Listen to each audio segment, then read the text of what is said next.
I'd say is we are early. I know that's like a cliche thing to say, but when you're in a Twitter bubble and everybody's talking about AI, it may feel like, oh, dude, everybody's using AI. But it is so early. People still just have no idea how to use it. Mark asked Satya, hey, what percentage of your code is written by AI? And they hemmed and hawed, and they're like, we can't really totally quantify it. But the number that they got to was like 30%. Like 30% of code right now within Facebook or Meta and Microsoft is being written by AI. There are a couple things that people are doing right now. There's a company called Think, T-H-Y-N-K. I had him on, John Long is his name. And they have AI customer service representatives who will answer calls.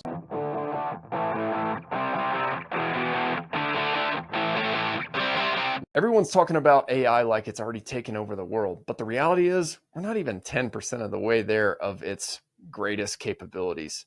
I've got co-founders Nick back on the podcast this morning, and we are going to talk how you can leverage AI to take your service business to the next level. Let's jump straight into it. So you want to talk AI? You've been doing the series, right?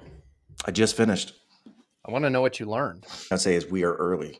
I know that's like a cliche thing to say, but when you're in a Twitter bubble and everybody's talking about AI, it may feel like, oh, dude, everybody's using AI.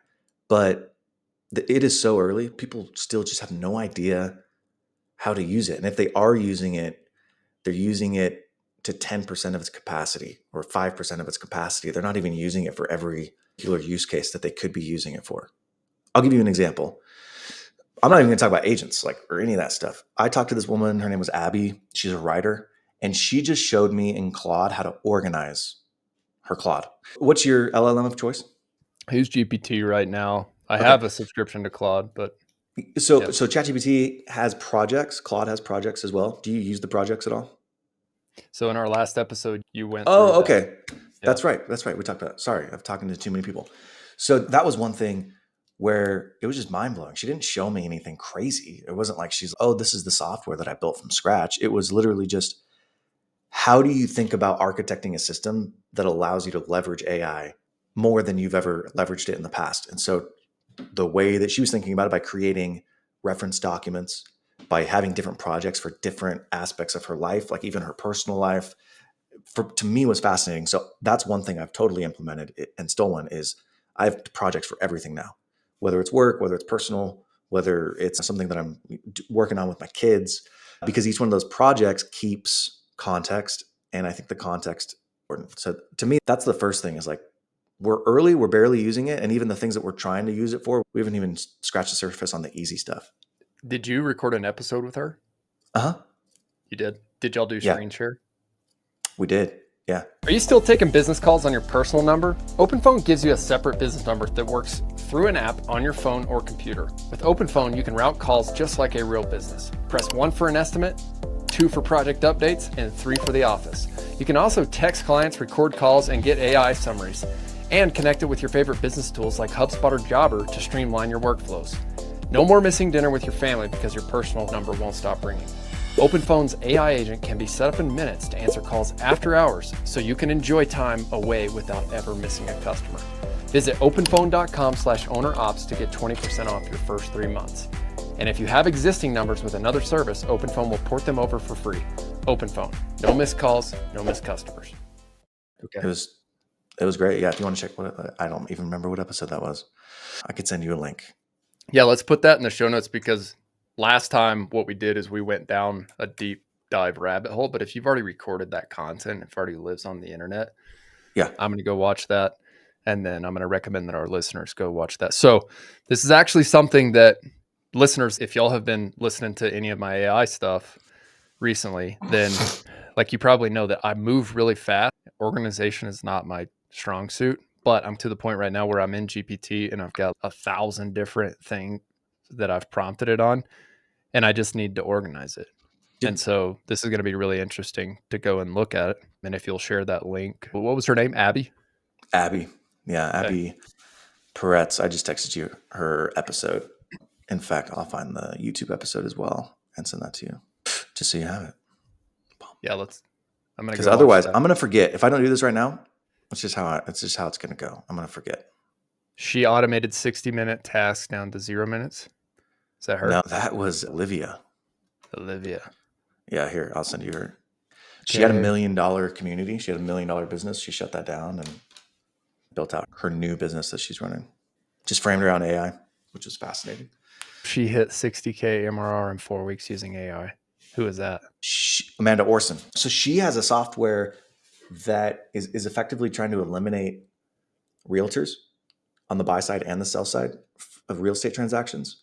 And so it's a marketplace where you can go and you can list and people can buy, and it cuts out the middleman. And she gives you a bunch of resources and templates that make it easier for you to not have to use an agent. Because most people are using an agent for the contract or for the title company or for recommendations on who's going to do the inspection, like all the stuff that you just wouldn't normally do. They make it easy for you to have a private party off-market transaction without having to use a real estate agent. But she was able to build that using AI within her team. And at the time, this was 2 months ago, she's at 60 grand MRR, but it was a very quick sprint and she was able to launch it. And it wasn't that AI built it. It was that AI is now it's 10xing her team's ability to actually get stuff out quickly. This was something that was interesting, actually. I heard Satya Nadella, do you know who he is? CEO of Microsoft. Oh, okay. And Mark Zuckerberg were having a conversation at one of these conferences. And Mark asked Satya, he's like, hey, what percentage of your code is written by AI? And they hemmed and hawed, and they're like, we can't really totally quantify it. But the number that they got to was like 30%. Like 30% of code right now within Facebook or Meta and Microsoft is being written by AI. And it's not that it's just on its own writing code. It's doing the first pass, or it's doing an audit, or it's helping to QA something for one of these engineers. But 30% of code, and that's right now, which is just nuts. And then you look at their earnings, everybody had blowout quarters. Microsoft, Meta, because they're now leveraging AI, they've grown top line revenue, they've shrunk their employee costs because they're using AI to help their engineers 10x. It's pretty cool. Where are the biggest opportunities right now that you've seen from interviewing these people about AI? Let me take a step back. If you're a small business owner, what I would say, the first step that you do, I think we've talked about this, is just go pay for a premium plan. I don't care what it is. I don't care if it's Perplexity, ChatGPT, Claude, Gemini, whatever it is. Go pay for a plan. The reason you pay for it is so that you have more ability to ask it questions. If it's free, you kind of hit a cap. But just start playing around with it. And then after that, then you'll start seeing opportunities to implement it within your business. But I would say, from what I'm seeing, the number one best use case is sales. And here are like a couple examples. After hour phone calls. So people who are calling for your services after hours, nobody has the income to be able to have a 24-hour team that's just answering calls. And so many times those people call and they'll leave a message, or they'll call and nobody answers because there's no message machine. And then they call the next person, the competitor, and then the competitor gets that business. So there are a couple things that people are doing right now. There's a company called Think, T-H-Y-N-K. I had him on. John Long is his name. And they have AI customer service representatives who will answer calls. Now they'll do it during the day and after hours, but I like the after hours component to it. And so they're capturing business, they're capturing leads after hours, which I think is incredible. And beyond that, they're also able to capture those leads and enter them into the CRM. So it's not quite an agent where it's autonomous, but you are telling it, hey, once you've captured these fields of information, populate it in the CRM. And then when you come the next day to work, you've got 2 or 3 people who have called in and said, oh, you've got an evaluation with John Smith and Mary Jones at 11 and 12 o'clock, and you didn't do anything fast. So like capturing leads essentially after hours, I think is a really cool use case. Have you seen anybody doing that right now? I've seen a couple people who are building products on it. We just started using OpenPhone, and it looks like their AI assistant or answering assistant works pretty well. I've experimented with that a couple of times. I've been hesitant to implement any sort of AI phone answering, but to your point, I'm open to doing the after hours because why not? They're not getting touched anyway. You would have lost it anyways. Exactly. And the second thing that I want to ask you here, so I'm running a lot of Facebook ads for several businesses right now, and we're getting a ton of leads, but some of those come the middle of the night, early 3 a.m. in the morning sometimes.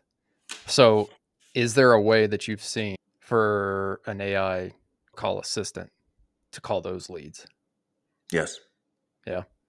Yeah, there is. So John Long, I can't remember which episode number, but that's his whole company is Think AI. And I actually have a phone conversation with his agent live on that episode. It was pretty fun. And look, you still know it's an AI agent. Problem is the latency. And this is the main issue. They can actually have quicker conversations with you. So if you talk to an AI agent right now, it's like, hey, how's it going, Brian? It's good. How are you doing? I'm great, man. There's like this lag.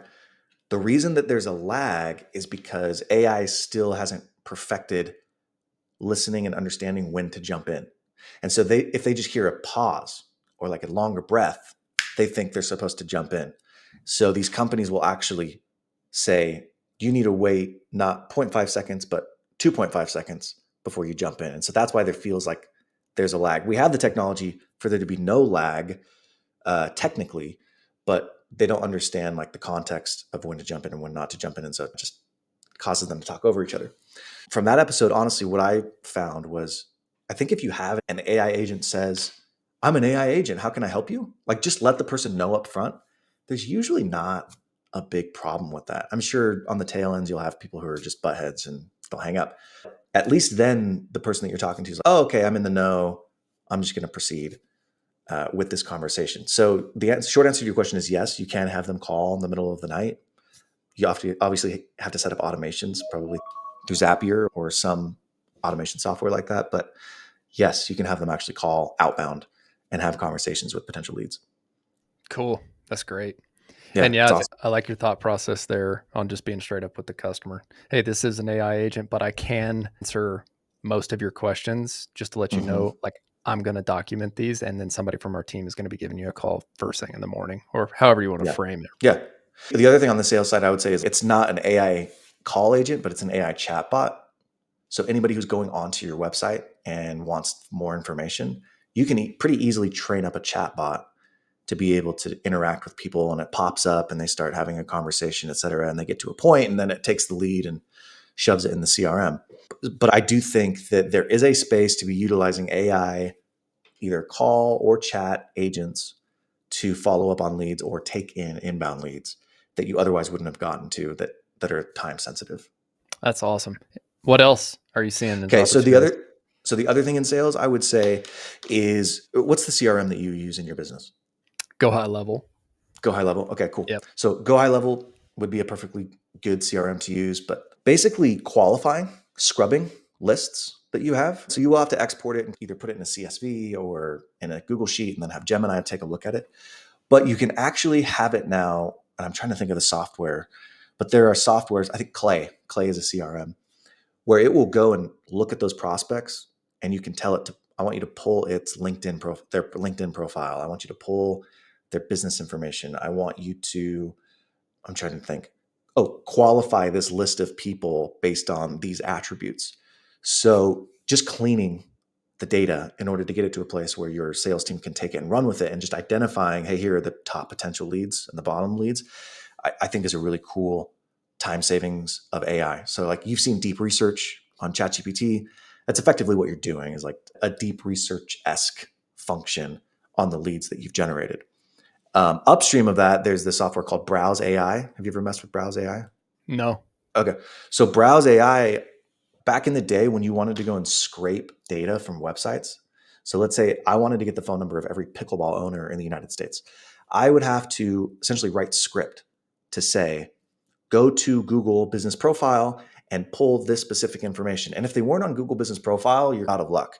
That's actually what a system like, not Go High Level, but Outscraper does, right? Outscraper just goes and pulls all the Google Business Profile listings, and now that they've got them in a centralized place.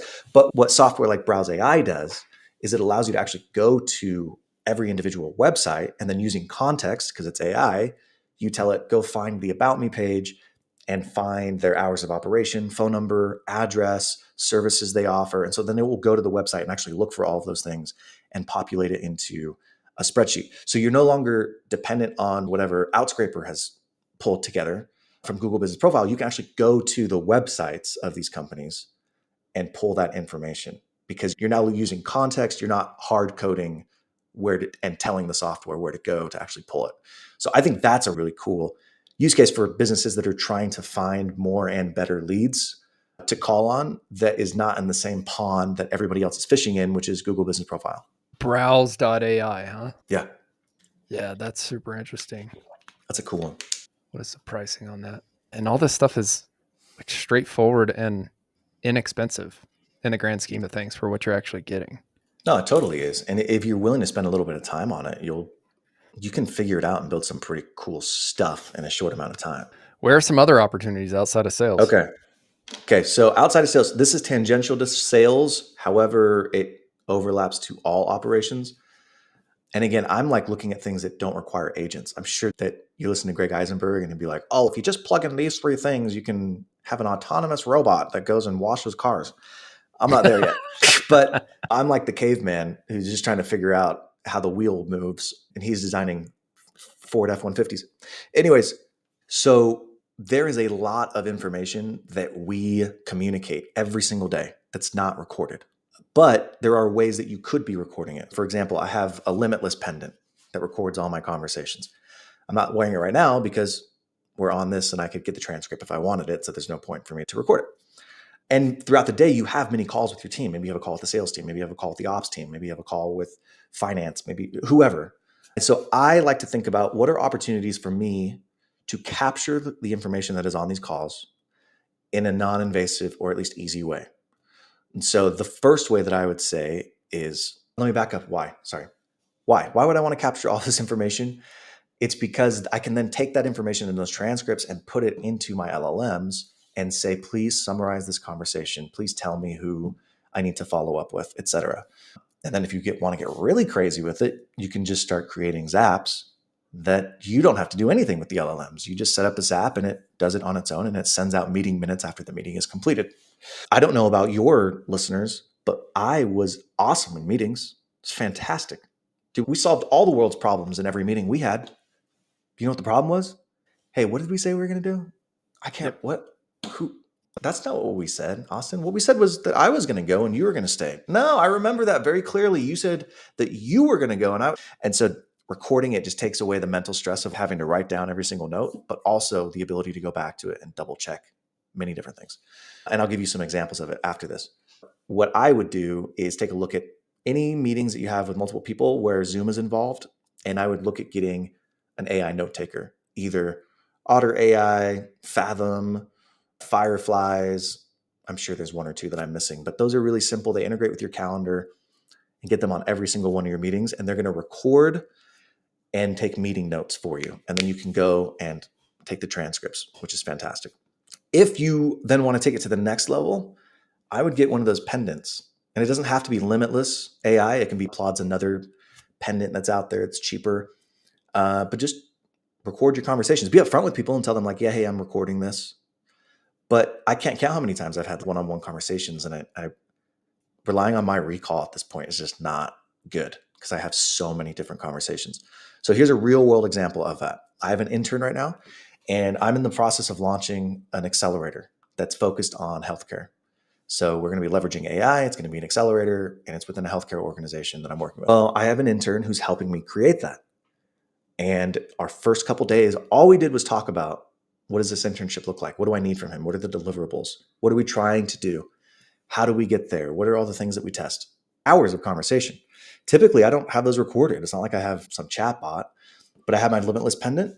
And from that conversation, those conversations, a 12-week internship program, deliverables broken down to the day, where it's like, all right, today you're doing this. This is who you're talking to. And it took me a little while after those conversations to iterate that way.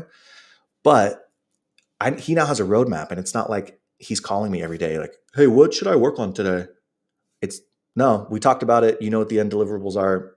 Just go and do. So that's an example of that. But think about every time you onboard a new employee, you have a sales meeting, you're talking strategy once a month or once a quarter with your executive team. You don't have a conversation with your bank about financing. You're talking to your accountant about taxes. How many times, like every year I do taxes, I'm like, what did we decide last year? Why did we decide that? They have to like re-educate me. But if I have those conversations recorded, I can just go back to the transcripts and ask AI those questions instead of spending $350 an hour for my attorney or my CPA to tell me the answers to those questions. That's valuable in sales. It's valuable in operations. It's valuable in onboarding and orientation, people management, the whole gamut. I think figuring out a way to efficiently capture your conversations and then be able to extract value out of them is totally underrated. This is incredible.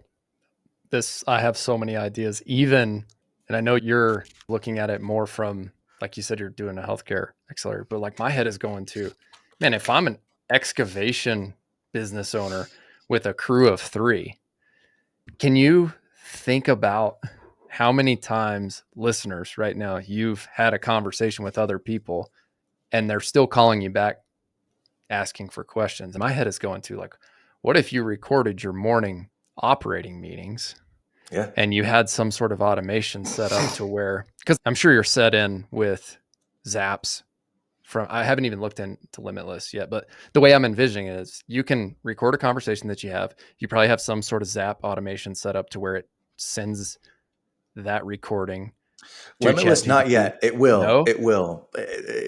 I haven't figured it out yet. It's like an extra. It's harder. They don't have a bunch of API integrations. They Oh, will. really?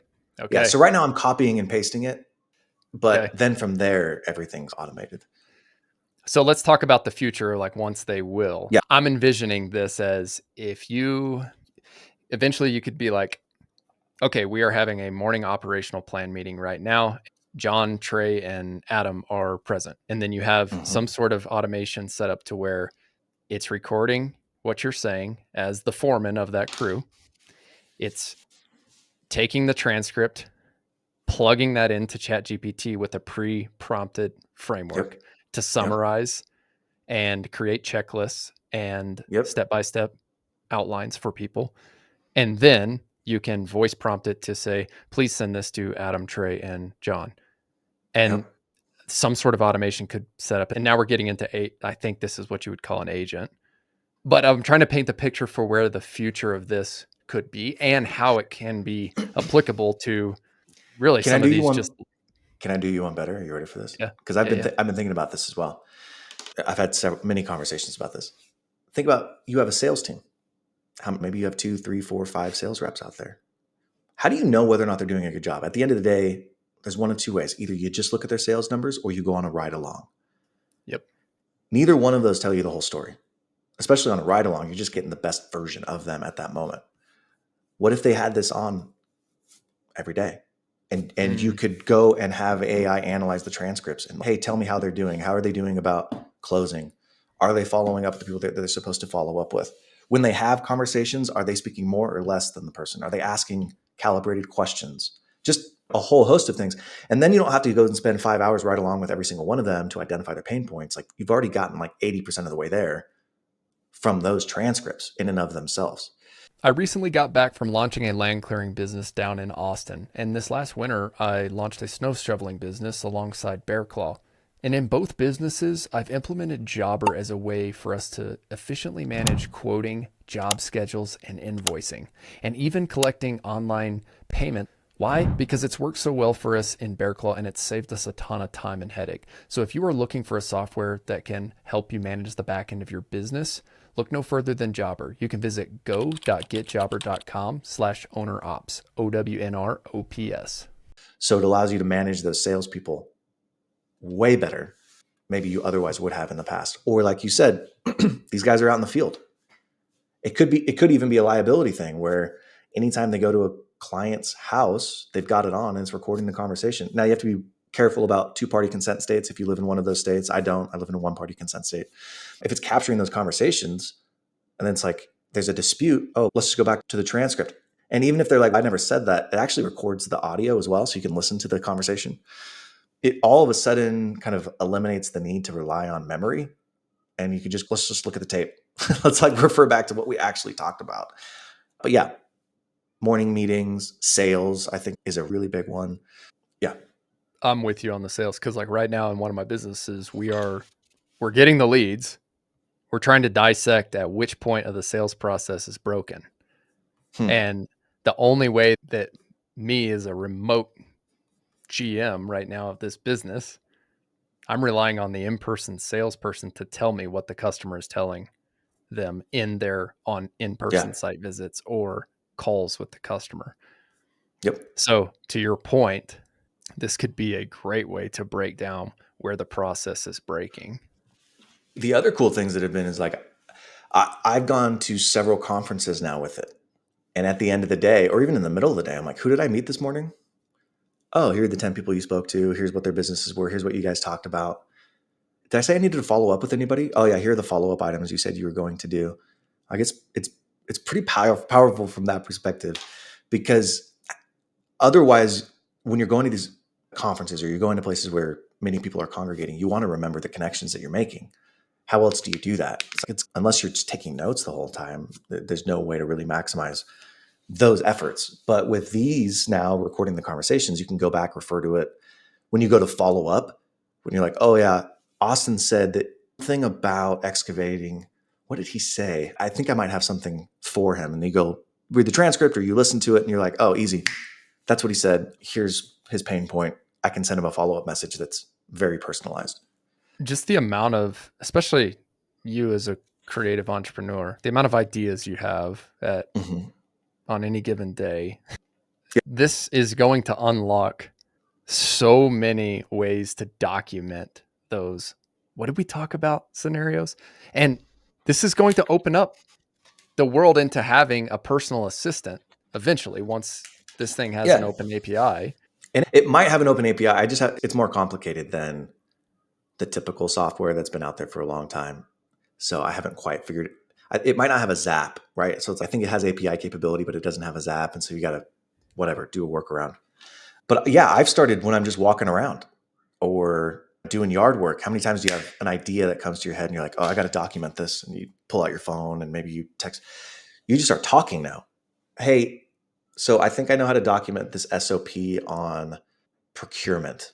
I want to focus specific. You just start talking, right? And it's recording it. And then you can go back to it and the SOP is just there. Or the follow-up items I need today, or the things I need to get done this weekend, or whatever it is. Like you said, opening it up for a personal assistant. But it's pretty game-changing once you start messing around with it and just realizing there's a lot of potential applications for recording the communications that you've had throughout the day. Yeah, this is going to open up a lot of opportunities. Let's see, how much is it? The Limitless AI pendant is like $500, I think. $400. $399 per year. Wow. It's not cheap. It's not cheap. $399 per year, though, to have it do what it's doing. I'm thinking that's a great deal.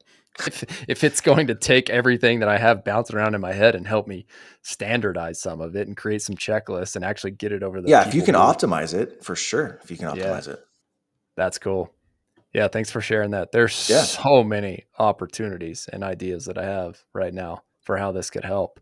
But this is essentially just like it's making it an actual thing right now and bridging the gap between, we're literally going to have an AI assistant shortly. And even if you didn't want to go and wait for an AI assistant, you could have all of this stuff and then have a VA do the majority of the things that are manual tasks at this point. So now it records, transcribes, and then keeps that in a bank. And then basically you just have to go copy that transcript. And then if you want to summarize it, you're plugging it into GPT or Claude or whatever and saying, please summarize this, create a step-by-step checklist. Yeah, I can query it and I can have it tell me like, hey, summarize this conversation. It'll spit stuff out. But I like to have it in my ChatGPT because I feel like that's just adding even more context to me and my conversations.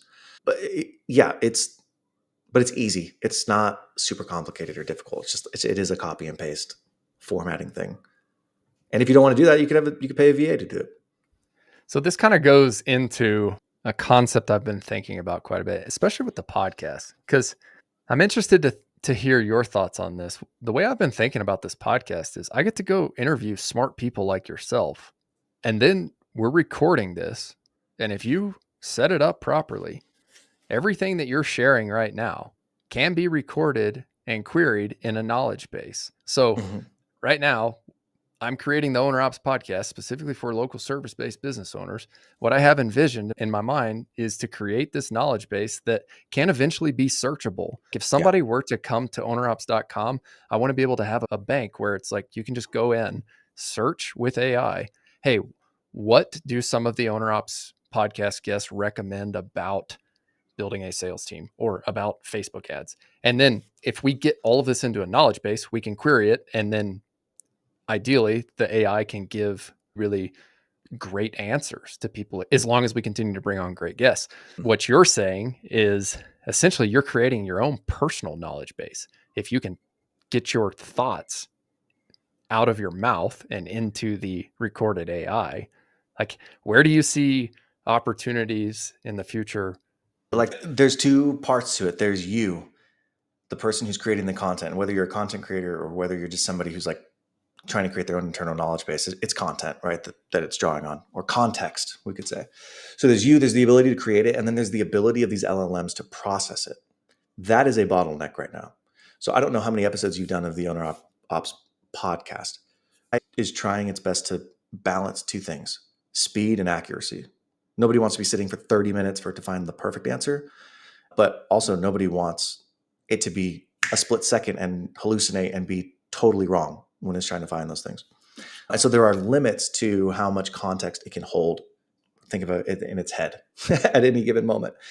Google can hold 1 million tokens of context at a time. OpenAI, ChatGPT is at 120,000 tokens, give or take. 120,000 tokens is like 300 pages worth of documents. So that kind of gives you the scope of what this context is. But if you're able to take those episodes, and I want you to get rid of all the ums, the ahs, the hums, and filler words, all of a sudden, that's a lot less information that you're uploading for context. Beyond that, though, you do need to format, scrub, and put the data somewhere so that it's easily queryable and it's not just searching everything that you've ever done.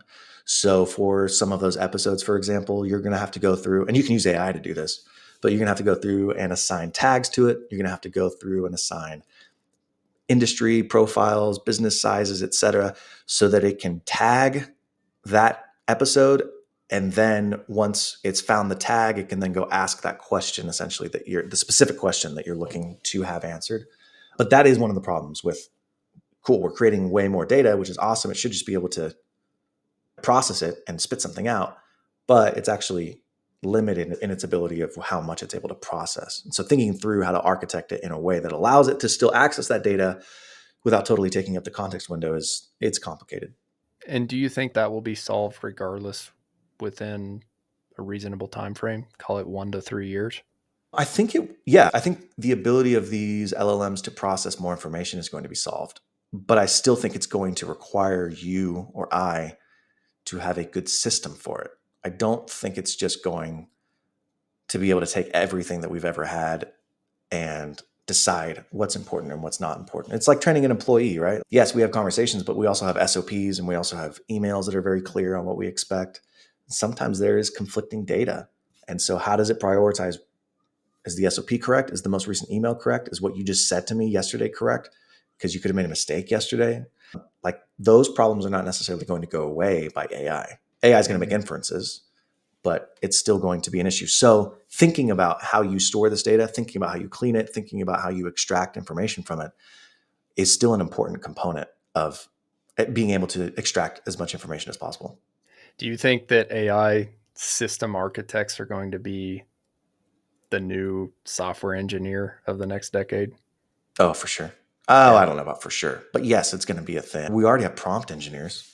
That's a thing. They're just literally writing the best prompts. They're not necessarily writing code. They're just, can we write the right prompt to get the right output? And there are companies doing hundreds of millions of dollars a year that are just a wrapper around ChatGPT because they figured out the way to write the right prompt. It's not like there's any proprietary software around it. So yeah, I think there's going to be a whole host of things that pop up that people aren't even thinking of right now. Data, I don't even know the right word, data architecture, data storage solutions I think are going to become more and more popular. What are some other interesting ways that you've seen people making money with AI right now? Oh man. I'd say the most common way that I'm seeing people make money with AI right now is learning AI and then teaching other people how to use AI. I know that sounds like grifty. I don't think it's a grift, but there's a lot of people who just don't even know where to start. They're like, I don't even know what to do. And so if there are people like you who are like, hey, I've done a home services business. I know what it takes to run one of these. And if you want to learn about AI, I can do a boot camp. Real value. I know some people might look at that and be like, oh, nice money grab from Austin. Those, I used to look at it. Okay, I'm projecting here. I used to look at it like that, right? I used to look at it as, oh, here, buy my course. I'm going to monetize my audience. I'm now at the point where I'm like, people just don't know and they don't have time. I have more time than you because you actually have a business. They don't have time to sit around and dick around on YouTube and figure this stuff out. So it's just cool. I trust you, Austin. Just tell me what I need to know. And so many businesses are popping up around that, but they're niche businesses.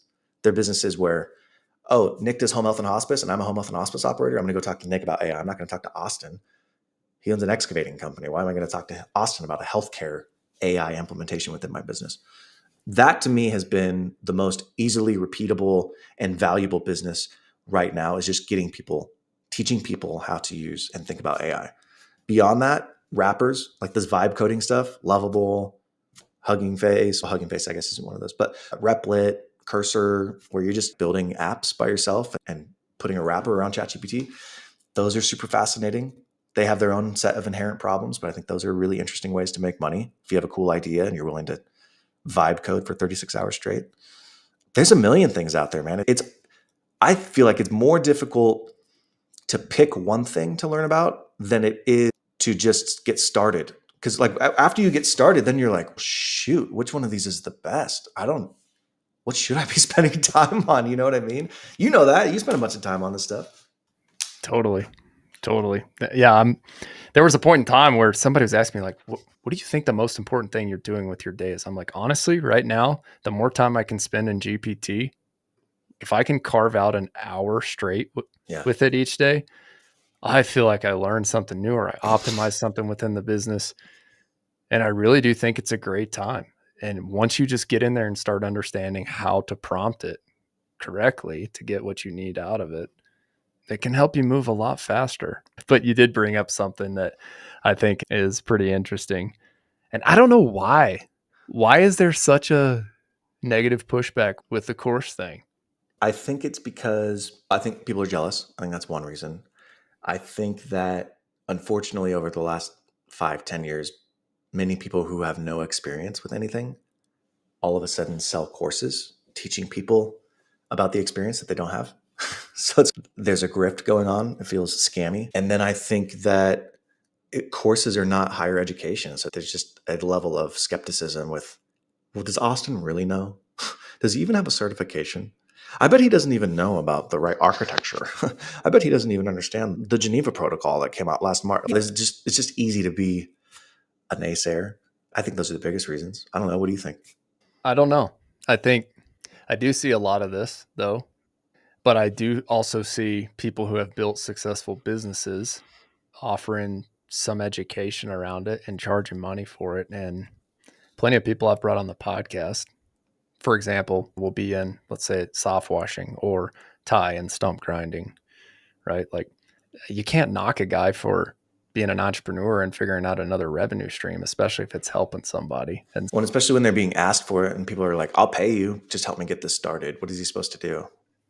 And that's the thing. It's once you start talking about a business that you've built, plenty of people are DMing, and you definitely don't have enough time to jump on one-on-one calls. So I don't know. You brought it up, and it's been something I've been thinking about recently. And I'm like, funny, man, if you've built a business and you truly have become good at it, why not create another revenue stream and sell some information and use it to go pay off some of that heavy equipment that you've built a good business on? Like, yeah, why not? Agreed. Same with AI. So is this where you're going with your podcast? You're going to lean harder into the AI stuff? I'm going to lean harder than I did before AI, but I don't think I'm going to totally shift things. So before AI, it was like how to help you buy and scale your business to make your first $1 million. That was like my idea. Now it's start, buy, scale your first business using AI, leveraging AI. So I think AI will be an important component of it. And like I said, I'm launching this accelerator. So in my mind, it just will make it easier to be able to take what I'm doing outside of podcasting and have it in the podcast. But I also don't want to go like full just Greg Eisenberg, where it's just AI. Because AI is good and it's important, but in my mind, it's a tool in the tool belt. If you're trying to build a house, having a saw doesn't build you the house. You got to have everything. The saw is incredibly important because you can't build a house without one. It's not the whole house. There's a whole host of things that you have to do in order to build that house. I won't even get into the rest of the analogy because I know nothing more than that. It would be intellectually non-satisfactory to me to just talk about AI all the time. I want to talk about cool AI, but how do I put it in my business? How do I make money from it? How do I scale? How do I grow? How do I make $1 million and achieve financial freedom? That's really where I want to get headed. I love that. It's such an important piece. So your analogy is basically you're still bringing the business acumen and the knowledge of building and scaling businesses to this. Yeah. And your perspective is very similar to mine. Okay, AI is one tool in the tool belt, but if you know how to architect it and put it into place to save time and money, then that's where I think the true value is here. Yeah, 100%. So tell us more about the accelerator. Is that healthcare specific? It's still a little bit under wraps, but yes, it is healthcare specific. And the idea would be, with a lot of the connections that I've had in the industry and then also made over the last couple of years, we would have companies come into the accelerator who are looking for an opportunity to test their product, get actual feedback from customers. We'd have a pitch day at the end of the program where we'd bring healthcare specific investors to take a look at these products and obviously invest or not invest. But I have some really good relationships with people in healthcare and that are doing much cooler things than I've ever done. And they have really big platforms that they're like, yeah, we'll let you test stuff out in these environments. And so for me, it's like, cool, I can play middleman. I can help identify some cool up and coming companies, give them an opportunity to get an accelerated push. And then who knows what happens. There's just so much opportunity, in particular, even if they're just AI wrappers, to make healthcare more efficient. Healthcare freaking sucks right now. Striker Digital specializes in SEO services specifically for local service businesses. Bodie and Andy, the two co-founders, have helped me get Bear Claw Land Services to the #1 search result on Google inside my state for my specific search term. If you want to learn more, visit strikerdigital.com. That's STRYKER-digital.com. From an efficiency standpoint, I'm not saying the people or the care that they're providing sucks. From an efficiency standpoint, it sucks. And there's so many things that we could do to make it better, to improve patient experiences, to improve employee experiences, to drive more revenue, to create more bottom line for operators in the industry.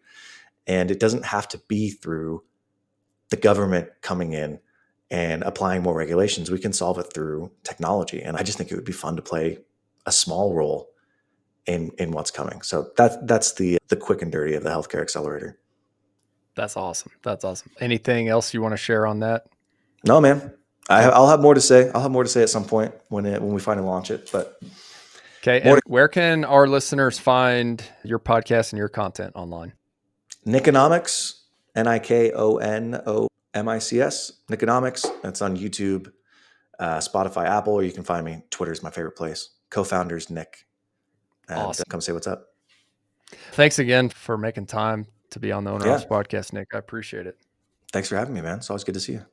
Yeah, it's always good to chat, and we will definitely have more in the pipeline. Listeners, if you are listening to this, text in your questions for what you have for Nick, because we're going to do another episode. We'll likely do regular episodes since he has his own podcast as well. But I want to know specifically, what questions about AI do you have? So shoot us a text, 970-985-OWNR. We've got a specific text line through Open Phone that you can text in your business questions. So send those in, and we'll make sure to ask those in the next episode with Nick. Listeners, thanks again for listening to another episode of the OWNR OPS Podcast, where we publish episodes every Friday about building and growing local service-based businesses. We also send a newsletter on Saturday where we summarize the main learning lessons and points that were discussed in the episodes. So if you haven't signed up for that yet, go to ownerops.com/newsletter. And then finally, we did recently launch our school group specifically for local service business owners. So you can join for free, school.com, SKOOL.com/OWNROPS, OWNR OPS. Until next week, don't forget, work hard, do your best, never settle for less.